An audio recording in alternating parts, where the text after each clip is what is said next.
Time. That's great. It's a great pleasure to introduce Alan Schatzberg. If I went through his lists of achievements, then we would probably not have any time for his talk. So I'm going to shut up and just hand over to him. Thank you, Alan. Okay. So Rupert, thank you very much. I'm delighted to be here and kind of give you a bit of an overview about this whole question of ketamine and opioids and where the opioid systems and where they interact. And I thought I'd just do this from a historical perspective. Here's my disclosure. And I have done some work with Douglas, also some Douglas on ketamine.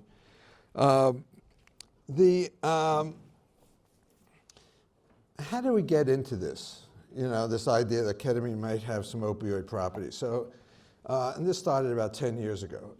One was, you'd ask people about ketamine and binding to mu-opioid receptors, and people would say, well, it does bind, but it doesn't do anything. Well, that never made sense to me as a pharmacologist. If you're getting some measurable binding, perhaps it does do something. Anyway, but a few things happened. I mean, we'd start to see these responses to ketamine, and the thought was, well, this is all due to NMDA antagonism, and so we should develop NMDA antagonist drugs. And so we started consulting with lots of companies. Some of them are here, some of our old colleagues, and we've kind of failed so far, right? I mean, it's not like we got a lot of NMDA antagonists that are looking like they're going to be great for treating depression in the next 2 or 3 years, even though we've been at it for 10, 12 years. So that kind of started to kind of concern me. And none of the NMDA antagonists on the market, memantine, it's not particularly an antidepressant. And the thing that tops it all off is there weren't people snorting memantine in discotheque bathrooms. So that would suggest that, memantine ain't doing it so much. There's got to be something to ketamine that is different, right? It's not just going to be the NMDA antagonism. I mean, we need to step back. Doesn't mean the NMDA antagonism isn't important. And we'll give you a sense of what we think and we've thought it comes in, and it is very important. So, I have to go back. So that was one set of issues. But it really kind of came to the fore with 2 studies. One from Carolyn Rodriguez, where she showed that ketamine was extremely effective in refractory OCD. And it seemed to last for a few weeks.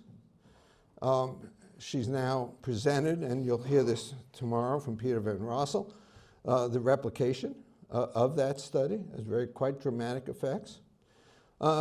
And she kind of ascribed it to an NMDA antagonist effect, which further kind of made some sense, but it didn't quite. But then I remembered a study that Larry Coran did, who was her predecessor at Stanford, who was an emeritus professor. Years ago, he did a study of oral morphine and versus lorazepam versus placebo, a double crossover study, and he got a dramatic effect with oral morphine lasting up to 5 days. And he ascribed it to the NMDA antagonism effects of the morphine. Well, when the Rodriguez paper appeared, I said, gee, this is maybe has an opioid mechanism that we're not evaluating sufficiently. And then there's a paper from Pacheco and colleagues where they looked at an animal 4-pore model and the antinociception effect, which is more pontine mediated, and they found that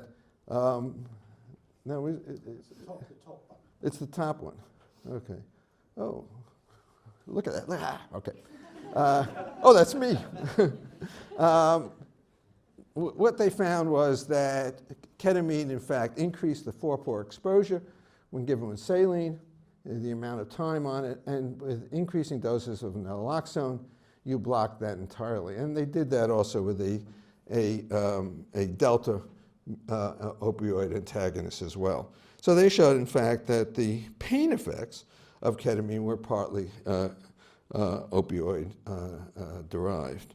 So that kind of put it all together, and we got into some further discussion. Jerry and I did a paper in Neuropsychopharm, a perspectives paper on how does ketamine act, and we kind of reviewed everything, and we said, we can test this. I mean, how often do you have an opportunity, in a clinical situation to actually do an experiment, not a trial, but an experiment? You basically, what you heard from Luke yesterday, and what Nolan and Boris and I did in this, was actually an experiment. And we said that you could give ketamine twice. You could use an antagonist once, like naloxone and naltrexone. You could try to block the antidepressant effect in the animal model. You can do it in patients.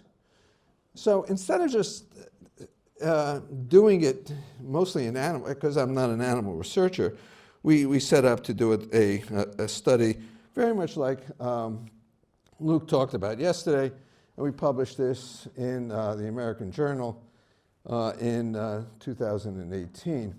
And Nolan and Boris took the lead, and Carolyn was on it. And we basically said, we'll take refractory depressed patients, so heavily refractory patients, and we'll give them an IV infusion of ketamine, and we'll do it twice. And each time, they will be depressed. So we will wait till they relapse. We will wait up to 6 months. The longest we had to wait was 9 weeks. And we will make sure that they're depressed for 2 weeks. So we didn't have any crossover effects. We eliminated that issue in the Zarate study. And one time we will give the patient naltrexone.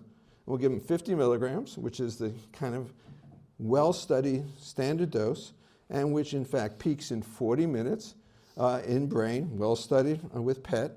And we will either give them naltrexone or we'll give them placebo. And then we'll see. And what we said a priori was that we would, in fact, concentrate on the ketamine plus placebo responders. Now, we spent a lot of time wrestling with this, and Jerry and I were talking about this last night. The subjects who are sort of show a little bit of response either on placebo or on drug are not informative. What you really need is to take the people who are clearly have that fast, dramatic effect, and then see if, in fact, there is an opioid component to that. And so we did that a priori, and what we showed was here in the blue, this is ketamine plus placebo. Very nice. These are highly refractory people, so this drug is a very powerful drug. It is really terrific. You get a big response in about 35–40% of the people on a single infusion, and you get no effect, very little effect, when you give the antagonist. But you don't get any effect on the CADs. So it doesn't block the dissociative phenomenon. The dissociative effect is there either way. And what's so nice in the Luke Jelen study is that he got a very similar effect that we kind of discussed yesterday. Now, this is, if you just take all the people who crossed over, so this includes some people who are ketamine with naltrexone who get a little bit of effect, and what you find is that you still have a significant difference between ketamine plus placebo versus ketamine plus naltrexone, but here you're going from 27 on the 17-item Hamilton, they're pretty severely ill people, down to about 12. And you get attenuation here till about 21. And here are all infused patients, and it goes 14 on the first infusion.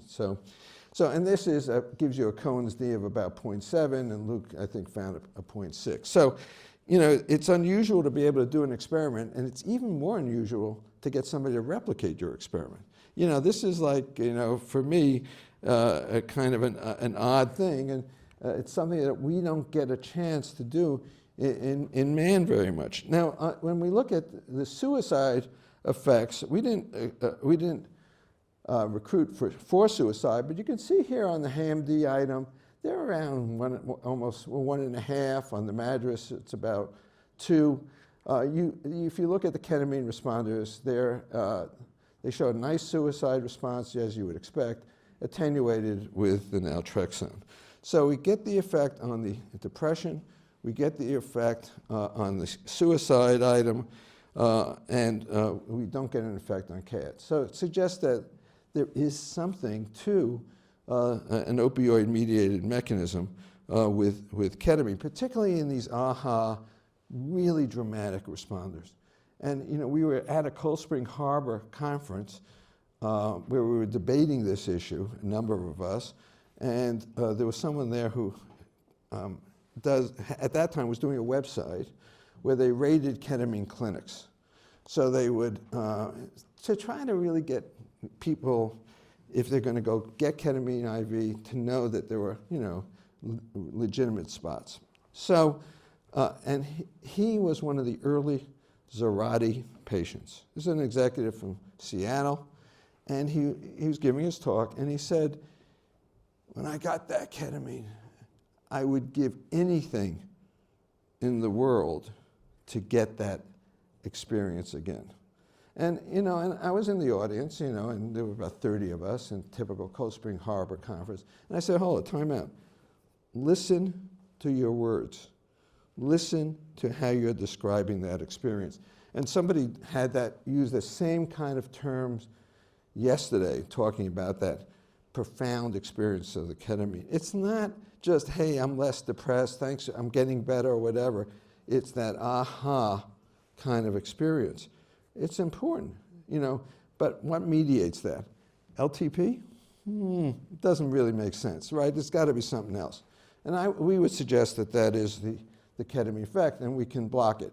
One of the things that we did a visual analog right before the infusion, so basically looking at whether people could get a sense of naltrexone before the infusion, and we didn't see any effects on anxiety or irritability, etc. So we think this is a real effect. So in the odd thing, we sort of start here clinically, and then what's followed in the last 3 or 4 years, a series of preclinical looks at this. And all but one show that mostly pretty much naltrexone will block the behavioral effects acutely of ketamine. And it started with Klein and colleagues in a paper in PNS where they showed that that the opioid system was essential but not sufficient, because it's not all the effect. Sorry. And it continues. And there are variations here. We heard yesterday from Marge Levenstein about her work following up on Bonaventura out of NIDA. We saw Luke's clinical presentation, and we now have, you'll hear from Raga Aaron on his report. Pittenger just reported in Translational Psychiatry. There are about 7 papers. There's only one that didn't, and that was in an animal model study out of Japan, where the animals were chronically stressed and didn't mobilize potentially a opioid effect. So it seems that there is something to this mu-opioid system. Now the question is, what are the issues? And I won't spend time on this, but it's just really very nice work from Jody Bonaventura showing the binding to the opioid receptor. Marge presented this yesterday, and then showing the difference in condition place preference between S-ketamine and R-ketamine. We'll come to what we think the significance of this will be on the FR1, on the PR schedule, et cetera. So you can start to screen drugs for their relative opioid properties that you might want to study in this context. And Maj showed you these data yesterday about S-ketamine being blocked by naltrexone by injection into the nucleus accumbens. So that is giving us one area and showing very nice binding capacity with the S-ketamine to opioid receptors in the accumbens. But so that raises a lot of questions then. I mean, where do we go with this kind of thing? So one of the, I think, issues is, what we haven't really solved is this really due to micromolar mu opioid binding? It's not all that likely. I mean, that's pretty weak. You know, we're getting profound effects. And you see the binding in the Bonaventura studies and the Levinson studies. But in the recent study with Jiang and Pittenger, what they did was they did a behavioral paradigm, can't remember which one in the mouse, and it just came out in translational. And they were able to block it with naltrexone. Then they took an antibody to beta endorphin, and they blocked it as well. And that suggests that it may not be really just the mu opioid agonism, which is mild, but it may be that the drug is in fact causing a release of beta endorphin or dynorphin, et cetera, in particular brain regions. In that case, we'll come back to that, it was in the medial prefrontal cortex. The localization of the effect, I think a lot of the work has been in the medial prefrontal cortex. You heard that nicely yesterday from Luke and his imaging work. Got a profound effect on cerebral blood flow there, effect on the anterior cingulate. So that seems to be a key region. But you're also seeing effects in other regions. And in Marge's study and Bonaventura, looking at the accumbens, you do see an effect as well. And can we, in fact, start to ferret out which of the brain regions is playing a particular effect? The other thing, and you'll hear from Rag in the paper he just published in Nature Communication, is that he found a gender-based effect. And Luke pointed that out yesterday. So suddenly we get into an issue that we see an imaging effect in man. We see an effect in the rodents on response to ketamine, difference in female rodents versus male rodents. Have we missed a gender effect in the clinical studies? I think we need to go back and see if we can get enough power in putting these together to see if there really is a signal, or if we've missed it because of a power base. I think everybody needs to worry about the addictive potential. You know, the debate yesterday, highlighted that you see people get into trouble with ketamine. Not necessarily the patients we have, because if you're giving IV, you're going to space it. If you give Spravato, with the good thing about, I think, the Spravato, twice a week for a month, once a week for a month, you're spacing it. So you're involving a protection, I think, for the subjects. What we're seeing in the States is kind of rogue physicians, if you will, prescribing oral compounded ketamine to give to subjects. And people are taking it ad libitum. And so you see the Matthew Perrys, you see the Elon Musk situations, you start to hear the terror out there about whether we should allow home prescription. So we need really to figure out how to manage that risk and how to deal with it. We need, I think, to understand what the opioid effect is. Is it really this mild binding, or is it really kind of a rush? Because that will, in fact, inform, I think, a discussion about the abusability. Now, this is really something that's dear to my heart, and that is, if I tell you ketamine is an NMDA antagonist, God bless, and if I tell physicians that, then they'll prescribe, because NMDA antagonists are not particularly dangerous. They probably could be dangerous, believe it or not, because there's crosstalk well known with opioids. But memantine is not being abused, as we said, and a lot of NMDA antagonists out there. But if I told you that it acts as an opioid or through an opioid mechanism, you'd think twice. You would think twice about ad libitum use. You would think twice about prescribing. And that's why I think this kind of idea is important, because it will limit the liability at the margins in the way people are prescribing it. You combine that, as Dr. Javits said yesterday, with an informed look about what the risk is, what are the doses, what are, how often to use, et cetera, and you can have a rational use and limit the liability. But to say that we don't have a liability with ketamine is wrong. We do have a liability with ketamine, and we all want to and should protect against it. But we need to start to understand where that liability is, and that really starts with trying to understand how pharmacologically the drug could lead to that liability. And I think it's through mu-opioid effects, whether it's release or whether it's binding. Now, and so we talked about this in that paper with Jerry, that we ought to think about developing ketamine and where we're going. Again, this is in 2015, so it's about 9 years ago. But here it is, an intravenous drug. It's a street drug of abuse. It works rapidly. Enantiomers are being used intranasally, snorting, if you will.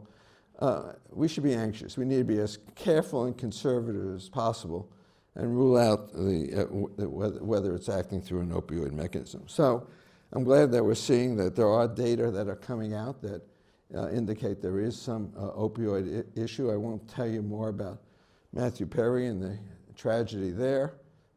Very high blood levels of over 100 to 200. Taking oral ketamine on top of getting IV ketamine, tragedy, the Musk situation, for which he said it was perfectly okay because he had a prescription for it from his doctor. Come on, the richest man in the world.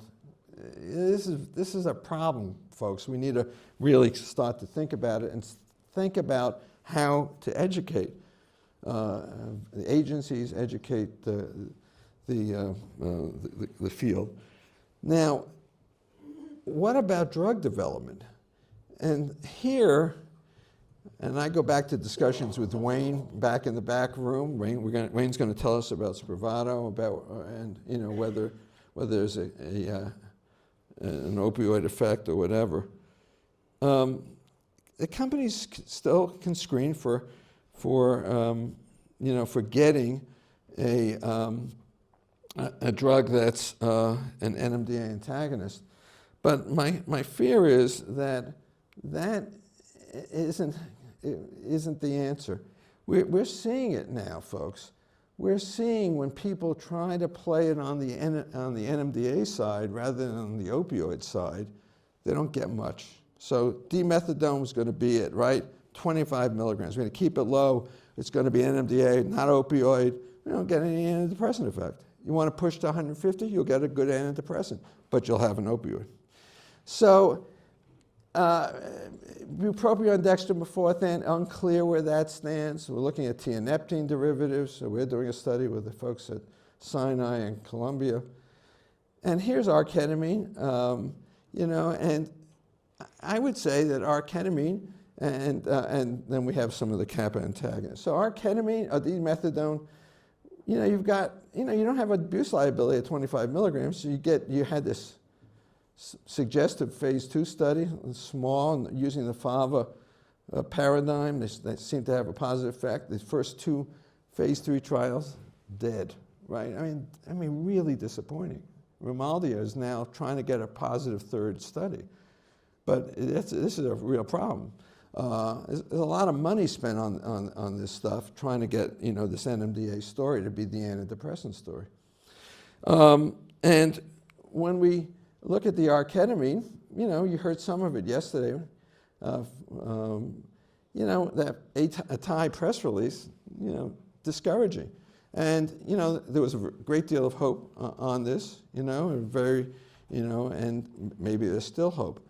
But it, you know, you've got a non-opioid, you saw it, you know, we showed you just now again from the Bonaventura, but there ain't much opioid effect.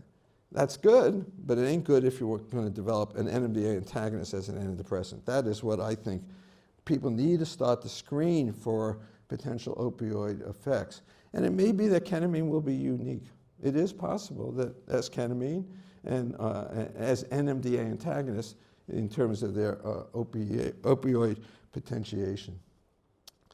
Now, one of the things we're doing is trying to combine the observation that ketamine is anti-suicidal. It's quite dramatically anti-suicidal. S-ketamine, even though S-ketamine, in the way the studies were done, may not have separated against placebo on the suicide item, but it's highly effective in refractory depressed patients with suicidal ideation and behavior. I mean, that's where the indication is. Okay, but there was an interesting study that came out of Israel a few years ago by Yovel and colleagues, and what they did was they used low-dose buprenorphine, but ultra-low dose. They used 0.2 to 0.8. So for Suboxone, we're looking at 16 to 24. So there's a very low doses, 0.2 to 0.8. And they showed that, in fact, it separated from placebo in suicidal patients hospitalized in Tel Aviv. And you got this very nice separation, but the separation was at 2 weeks. So not terribly practical compared to giving ketamine or intranasal ketamine or whatever. So what we decided to do, and this is funded by the American Foundation for Suicide Prevention, so it's a kind of from a different angle, is to take suicidal depressed patients with major depression who are active and to give them an IV infusion of ketamine. So we bring them in. We don't have to worry about blinding the ketamine. That, you know, one of the things that we can get into is this whole discussion of ketamine and response and placebo and non-specific response. Teresa did a very nice job yesterday talking about that and the work we've done with Boris Heifetz. But we give them an intravenous infusion of ketamine, and then 2 days later, we randomize them to start low-dose buprenorphine or placebo. So we're doing the Yovel study, but after you get a ketamine infusion. So we're then saying, we can wait 2 weeks because the ketamine for suicide often works 2 weeks. And then a Wilkinson review was very powerful. He really got separation from ketamine and placebo going out 2 weeks. And we're then seeing if, in fact, we can combine it. And we combine it with doing a variety of pharmacologic or biologic assessments. We measure prolactin, which is increased with opioids, but it also increased with ketamine, shown by John Crystal in 1995 in his first ketamine papers. And we're also looking at pupillary oscillations, not just pupillary diameter, because there are some data showing pupillary oscillations are heavily affected by opioids. So we're about 2/3 of the way through, 2 years. We'll be here to present it if Rupert invites us. And so let me just conclude. This has been a kind of an interesting 10 years, I have to say, and a fascinating one, because it starts really with debates that Jerry and I would have and discussions and whatever, and putting our heads together and writing this big prospectus piece, and then coming up with, hey, we could test this, to testing it. And now you've got 7 preclinical and 1 very dramatic clinical replication. I don't think we have all the answers, but I do think it opens up a level of inquiry where we can improve both drug development as well as probably treatment of depressed and suicidal patients. So thank you very, very much.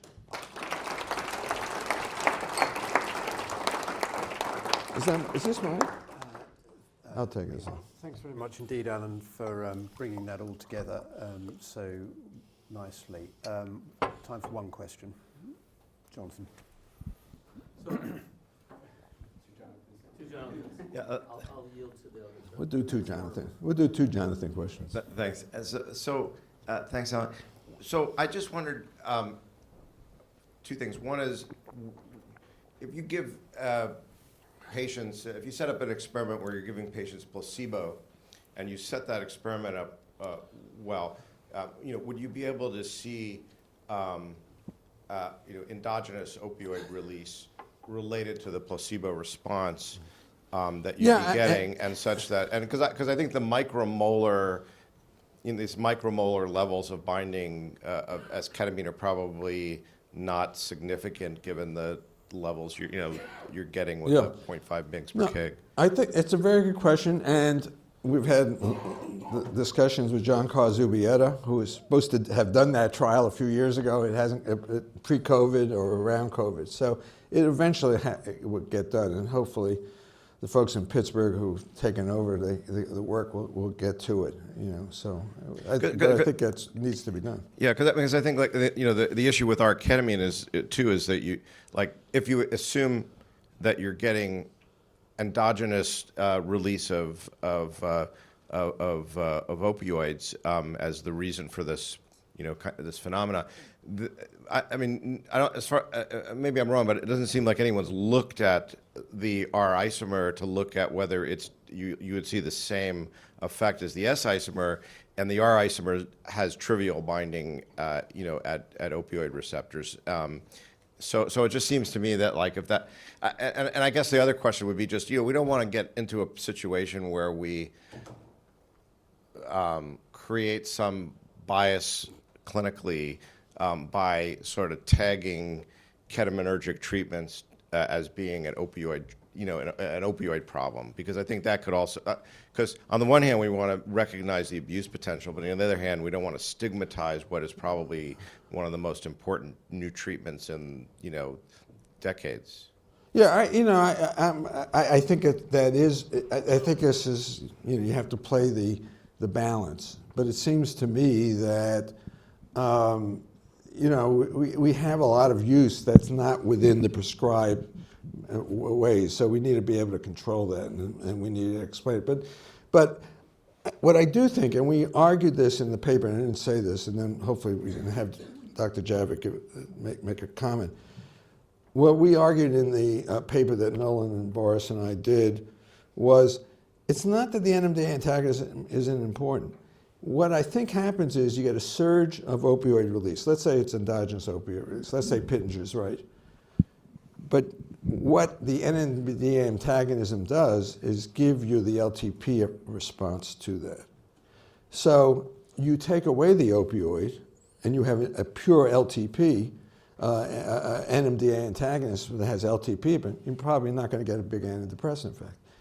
That doesn't mean you're not going to get great effects in PTSD, but you need to have some opioid mobilization or endogenous response or binding to get you that antidepressant effect. I'm sorry. Oh, okay. I'm really sorry. We had two questions from Jonathan A. So we're out. No, we have one. We're One more. We're out of time. We're out of time. So I'm sorry, Alan. All right, that's all right. So thank you very much indeed. That's great.